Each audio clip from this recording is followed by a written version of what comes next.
Do you believe in ghosts? Have you seen one? Experienced one? I have, more than twice.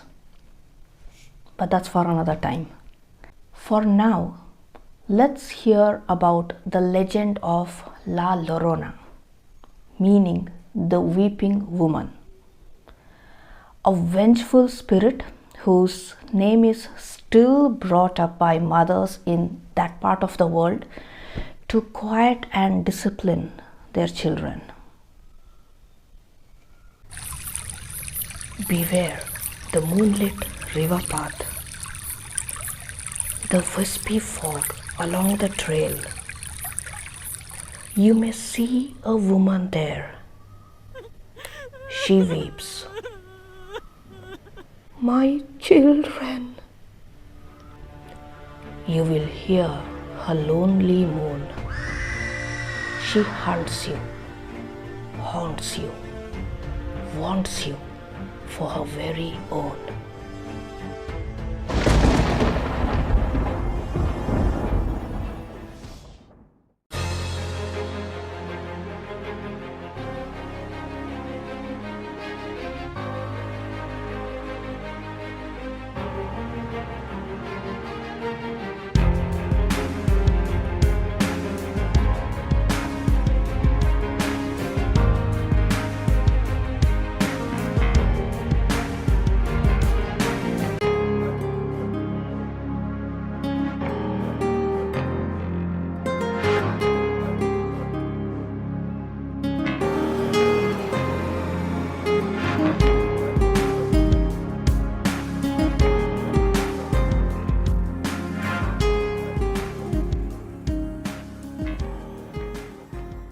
Little Maria lived with her mother, who ran an inn, a motel of sorts, and they both were very hardworking. But there was one major difference between Maria and her mother.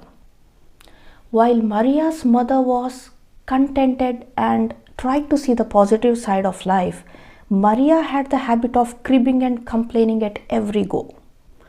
Rather than take responsibility for her life and situation, she was too quick to put the blame on others. Her father had left them when she was too little to even remember him, and ever since, her mother has shouldered all the responsibility willingly. Maria worked hard and worked well. She would sweep, do the dishes, ready the beds for guests, water the plants, serve pancakes and tortillas, but she did it all grudgingly. She would complain to her mother, "Ma, this is too much work. I have to help around the inn all day. If only father had not left us to fend for ourselves. This is all his fault." Her mother would console her. "Don't say that, sweetheart. Don't we have each other? Don't we have food to eat, a roof over our heads, and clothes to wear? Don't you know I love you so much? Don't be unhappy, my child. We must learn to be happy with what is." But Maria would have none of it. Whenever Maria visited the marketplace or fair, she would look at all the colorful, shiny, beautiful things and angrily complain that her mother could not afford all of that for her, that her mother wasn't making enough money, and then it was all her mother's fault. Maria used to begrudge the rich people who came to have food or stay at their inn. "The guests ought to pay us more. It is all their fault," she would say. Once it so happens that a rich guest stayed at their inn, and one afternoon after he had finished his lunch, he called out to Maria, and when she arrived at his side, he took out a stunningly blue satin dress, very beautiful. He held it up to her, asking her to turn to the side, turn around and back again, measuring the dress on her. Maria could barely contain her excitement, for she was sure the man meant to gift the dress to her. When he was done, the man said, "Ah, perfect. I knew this would fit my daughter just fine." He told Maria that he had a daughter the same height and size that of Maria, and that the dress was for her. Poor child, she was heartbroken. Ever since that happened, she hated rich people all the more. But that did not stop her from dreaming big. Whenever she played with the other girls, she would draw and weave stories about how one day she is going to be very rich, she is going to have so many servants around her, and how a prince would come for her one day. Years go by, nothing much changes, but Maria grows up into a young woman, lovely to look at. She could turn heads wherever she went. One day, as she is sitting by the window looking out and dreaming, a grand looking horse carriage comes up to the inn, and out steps a fine looking man in elegant clothes. This man happens to be a traveler by name Don Raymond, and he stays at the inn for a week. During that time, he and Maria meet, they talk every day, and it is, "Oh Maria, oh Maria, oh Maria, oh Maria." They fall in love. Don with Maria, and Maria with Don's riches. By the end of the week, Don proposes to Maria, promises her diamonds and stars and everlasting love, and they become man and wife. You must now think that the wedding finally put an end to Maria's woes, but no.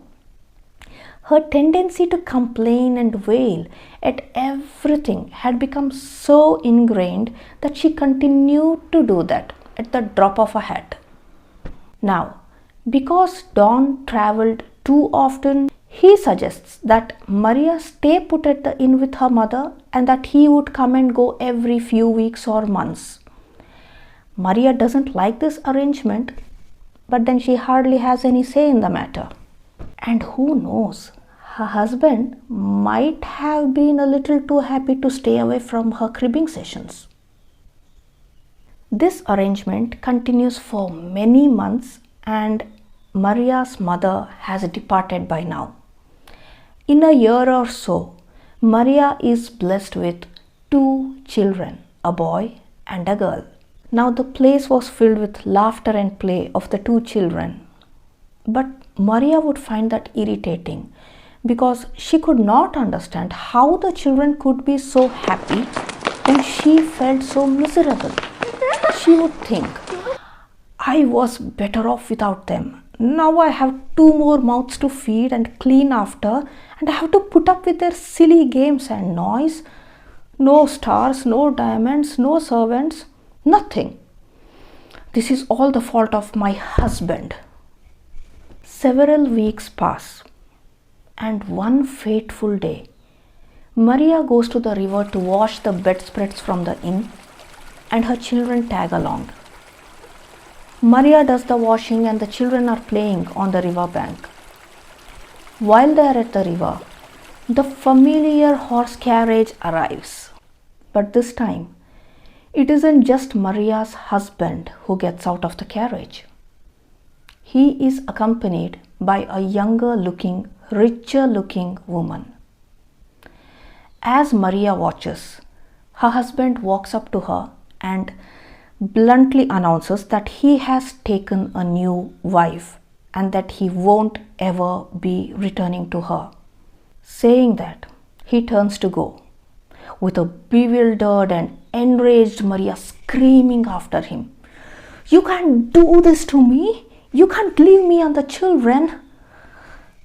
Her husband, now ex-husband, gets into the carriage with his new wife and rides away, leaving behind a crestfallen Maria screaming and crying and cursing that if not for her children, maybe she would not have been so bitter, and then maybe her husband would not have left her. So now it was all the fault of her children. God knows how long she continued to rave like a mad woman, But by the time she recovered, the wind had picked up, the river waters had become choppy, and her children were nowhere to be seen. She screamed out their names. She gets no answer. It is now getting dark, and Maria starts to panic. It suddenly dawns upon her that her children are all she has left. Besides them, there is no one to call her own. She runs hither and thither along the river bank and over the hillocks, looking for her children everywhere. It is not only dark now, but heavy clouds gather and it begins to rain. Maria is now literally running and she is groping in the dark.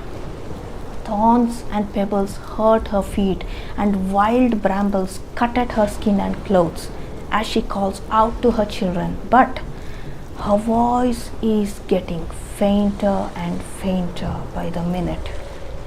As a terrible jolt of realization hits Maria that she has likely lost her children forever, she finally blames herself for letting this happen to her. But then she stumbles and falls. No living soul ever sees Maria again. But as the legend goes, some people say her vengeful ghost can be spotted late evenings or on moonlit nights near rivers, streams, and water bodies of the like. Wailing, howling, screeching.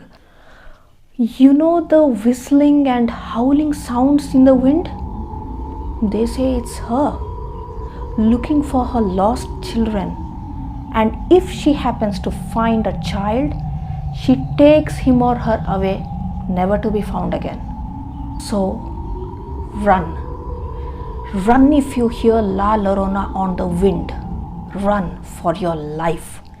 Because, you see, as per the folklore, in a fit of rage and in a moment of madness, Maria drowned her own 2 children.